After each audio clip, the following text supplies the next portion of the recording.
to be elected to our ANC positions as the official officers of the commission, and Mr. Gatlisano from the ANC office tonight will conduct our election. Thank you. As Commissioner Ribbon-Smith indicated, Chairperson indicated, my name is Gatlisano. I'm Director of what's called the Office of Advisory Neighborhood Commissions. And it's a citywide office whose job it is to assist each of the 40 advisory neighborhood commissions, such as 5B, do their jobs. And as part of that, they've asked me to come and help out with the election tonight. I know you have a busy agenda, but I'll just take a moment to rehash or reiterate or remind everybody of some of the functions and aspects of advisory neighborhood commissions. You get to elect one person every other November at the polls to represent you, you being 2,000 people for the neighborhood. Now, I say 2,000, it doesn't necessarily mean that there are 2,000 registered voters, but we're breaking down our entire city into 296 areas that are called single-member districts. And that's a funny sort of political science term because it means there's only one person for that particular area. Our city council is made up of 8 single-member districts, and they're called wards, and we elect one person for each one, so that's why that is. These 296 single-member districts are grouped together in 40 advisory neighborhood commissions. There are currently 5 ANCs in Ward 5. 2 years ago, however, there were just 3. So you may have known ANC 5B previously, but it's not this 5B. It's a different 5B, and the boundaries are different, much to the consternation and challenge of the current commissioners. One of the reasons for that is that in order to assist the ANCs to carry out their responsibilities, which I'll describe in a moment, each ANC is given an annual allotment, which is divided up into 4 quarterly allotments, for which they have to give the city all sorts of paperwork and receipts and files in order to keep getting their money. The money is provided to the ANCs based upon their population. The bigger the ANC is, the more population, the more money it gets. The smaller the population, the smaller the amount of money that they get. 5B, I believe, is getting around $11,000 annually at the present time. Now, that doesn't go to the commissioners. The commissioners, as you may well know, and as I need to remind you every opportunity I have, are volunteers. They're not paid. Sometimes they get some reimbursement for their out-of-pocket expenditures, and sometimes they don't. But they are complete volunteers. The money is used to pay for the administrative expenses for the ANC. Some of the commissions have offices, as does 5B, if you've been over to the demountable. And those funds are used for that purpose and to provide the agendas and the things that we have tonight.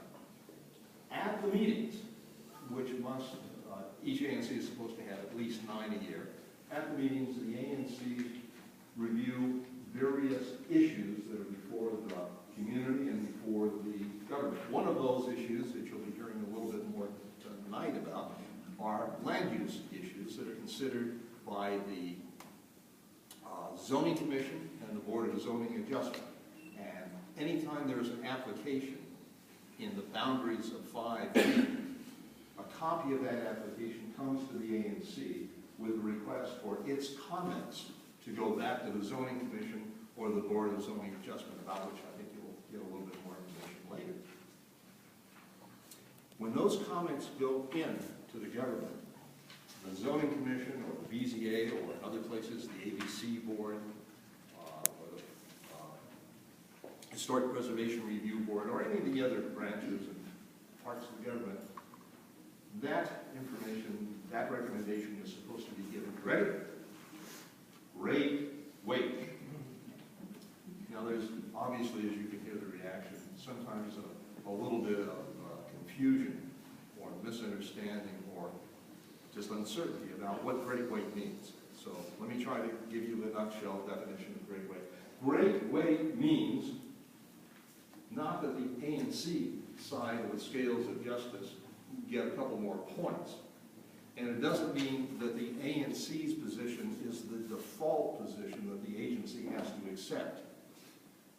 Rather, great weight means that any agency that receives or solicits advice from the ANC is required to demonstrate on record that they have paid attention to what the ANC said. And in the event, we hope it's not all that frequent, but in the event that the agency does not accept the ANC's recommendation, they have to explain why. Why didn't you agree? That's what great weight means. Demonstrate that you heard what the ANC said, and then if you don't agree with it, why not? The ANCs are empowered to give advice on just about every aspect of the government. And they are also, as a matter of fact, authorized to share their views with the federal government, not just the district government, without having to go through the council or the mayor or Eleanor Holmes Norton. So they are your most accessible voice to the rest of this government. And that's the ultimate purpose of the ANCs, is to provide a better opportunity for citizen input into the activities of our government. Now, that broad generalization provided, the ANC has an administration itself. The law says that every January, the ANCs serve for 2-year terms, but every January, the ANCs are supposed to elect 4 officers. Now, this is February. I'm pretty well aware of that fact, but as you may know, we were snowed out last month, so that's why we're doing it in February. And they're supposed to elect 4 officers, a chairperson, a vice chairperson, a secretary, and treasurer. But as you may have already come to understand, ANC 5D is very ambitious. So they have identified for themselves not 4 officers, but 6. So they're electing a chairperson, vice chairperson, recording secretary, correspondence secretary, treasurer, and parliamentarian. Yes.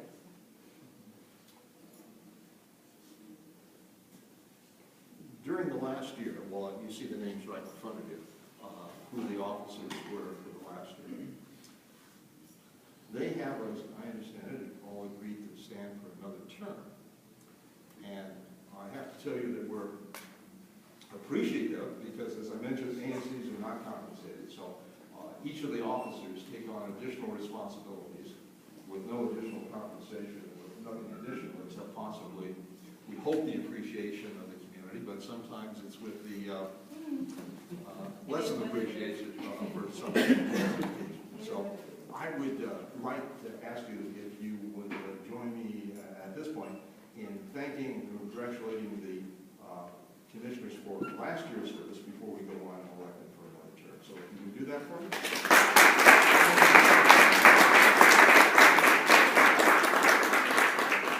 Now, as I already pointed out, we have actually 5 commissioners. Commissioner Ursula Higgins is on travel, as I understand it. Yes. And we have 6 officers, so just getting that covered is a bit of a challenge.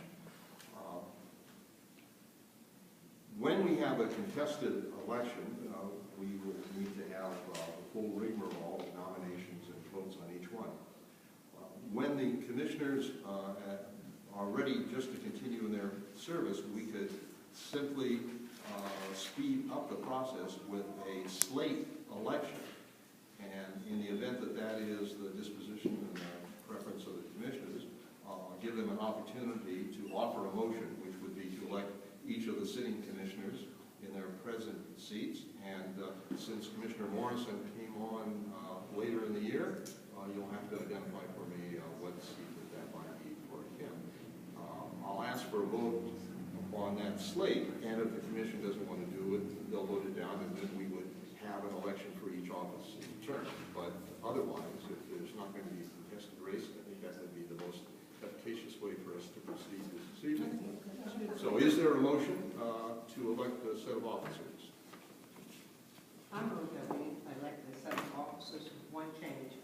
Commissioner that was before Commissioner Morrison was recording secretary. And that position there would go, would ask that position to be Commissioner Michael Morrison's position. All right, and just to be explicit, Commissioner Shirley Rimmer-Smith would be reelected as chairperson and treasurer, Commissioner Steptoe as vice chair, Yes. Commissioner Jones as parliamentarian and correspondent. No, It is a correspondent. as recording. There you go, right there. No, I was a parliamentarian. He was a reporter. Sorry, I should listen. Okay. Okay. You'll just hold one seat. Right. Gotcha. Okay. All right. All right. Everybody clear except for me on what the motion is at this point? And then Commissioner Higgins for correspondence. She keeps her position. Gotcha. Okay. Is there a second to the motion? Second. The motion has been made in second. Is there any discussion? Any hesitation? Would you like this? All right. All those in favor of the motion, please say aye. Aye. Anyone opposed, please say nay. Hearing none, the motion has passed unanimously, and congratulations to all the new officers, and best wishes to you on a successful new term. Thank Thanks. you.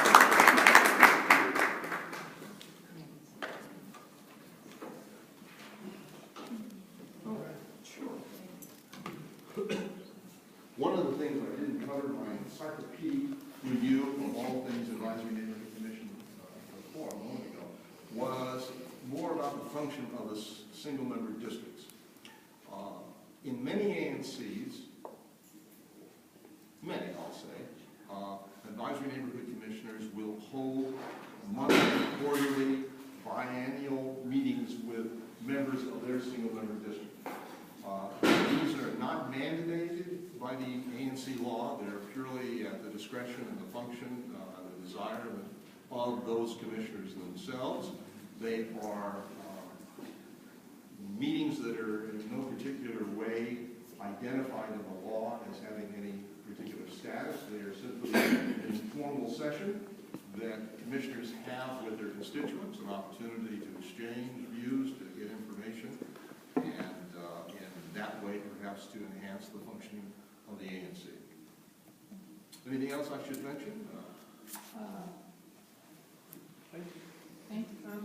Thank you very much for tonight. As always, Thank you. supportive of the commission. And this time, any questions for me? Many of the community members have questions for Mr. Gottlieb. Fine. So if you can ask him now, since he is overall ANC. So. It was a complete answer to everybody's possible question. Okay, just wanted to make sure that we gave the opportunity. Okay. Thank you very